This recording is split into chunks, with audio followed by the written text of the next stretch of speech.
Pengamat militer Koni Bakri sempat memperingatkan Iriana Jokowi agar tidak tenang-tenang saja.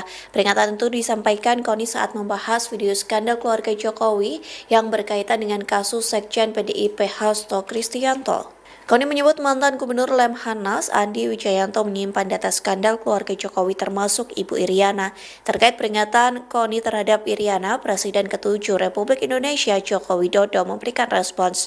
Jokowi pun menyindir banyak pihak yang memunculkan isu terkait dirinya dan keluarga sejak menjadi pejabat negara. Hal itu disampaikan Jokowi sembari tertawa. Jokowi mengatakan isu-isu yang memojokkan dirinya dan keluarga merupakan hal biasa. Apa-apa, biasa aja lah. Artinya biasa mendapatkan tuduhan, hujatan seperti itu? Ya kan biasa kan, kita ini sejak menjabat kan yang namanya dibilang PKI, dibilang anaknya Gerwani, dibilang antek asing, dibilang antek aseng, dibilang ijazahnya palsu, komplit udah nggak tahu yang kurang apa, yang kurang tolong dikomplitin aja. Download Tribun X sekarang, menghadirkan lokal menjadi Indonesia.